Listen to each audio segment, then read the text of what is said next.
Isang kahig, isang tuka. Ganyan ilarawan ng maraming pamilya sa Pilipinas. Paano gagawin dito, Tay? Kukuha po ako ng bigas. Ng bigas. Pero sa kaso ng pamilya Liwanag ng sitio Malipano, kulang ang isang kahig para makakain sa bawat araw. At 399, ito po yung kinuha nila ngayon. Madalas, baon sila sa utang. Ilang buho po yung kailangan nating mababa para mabayaran tong pananghalian? 60. 60. Anim na pong buho. Opo.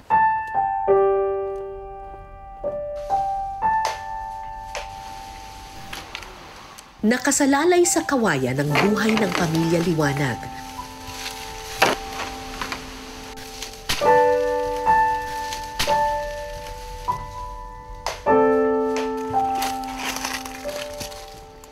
Araw-araw nagbubuhat si Tatay Joseph ng mahigit 50 buho para may pambili ng bigas at may pambaon ng mga bata sa eskwelahan.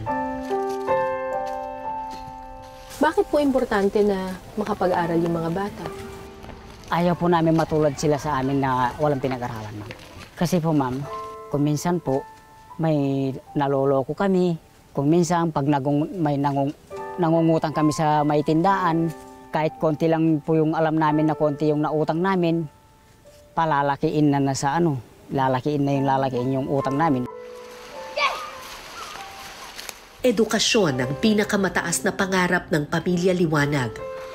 Isang pangarap na handa silang pasanin gaano man kahaba ang lakarin. Katulong ni Tatay Joseph ang kanyang 3 anak, si Karen, Jeline at ang pinakamaliit na si Maui.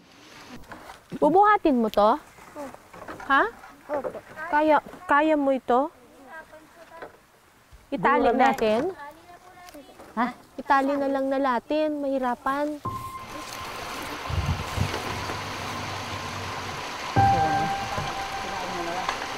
Pagdating doon sa patag, ilahin nyo na lang.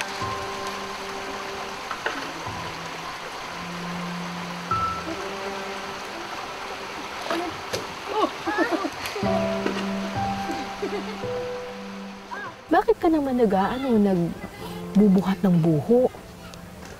Naawa po ako sa papa ko na nahihirapan po siya. Nahihirapan siya saan? Opo. Saan siya nahihirapan? Dito po. Dahil masakit po yung tatay ko.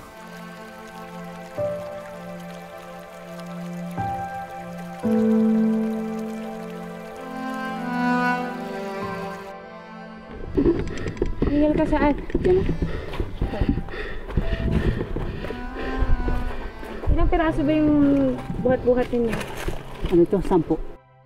Ano pong nangyayari sa inyo? Pagka po nahihilo ako, kaya naisip po ng mga anak ko, tatay, magpuputol na lang kayo magtambak. Pag wala po kaming pasok, tay, kahit tigli-5 lang po. Baka hindi nyo naman kaya kako. Kaya namin po, tatay, alang-alang po sa inyo, tatay.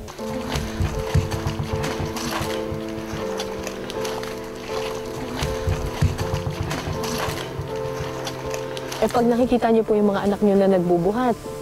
Kuminsan gusto kong iiyak, ma'am. Kaya lang, tinitiis ko. Kasi imbis na hindi na po sila magtatrabaho, gawa po ng kahirapan po yung buhay namin, yun po, tinitiis ko na lang. Gusto ko nga iiyak, wala akong magawa.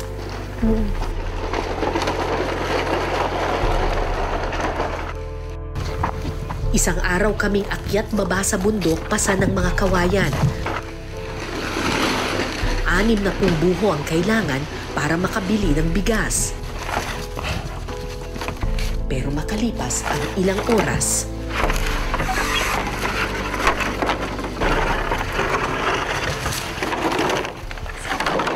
Pagod. Ilan na tayo? 35, 36. Ha? 5 po to. 36 po. 36. 15 dala namin eh. 40. 45. 46 pati po ito, ma'am. hindi pa rin kami umabot sa takdang bilang.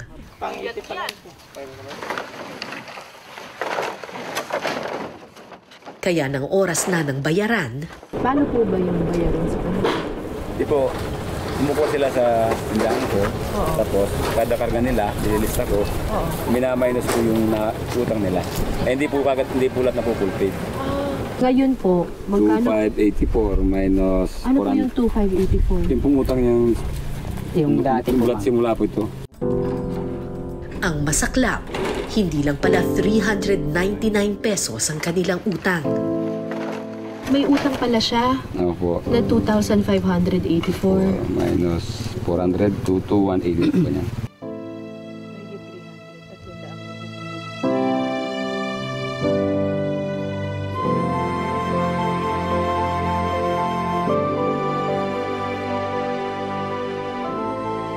So anong balak mo ngayon?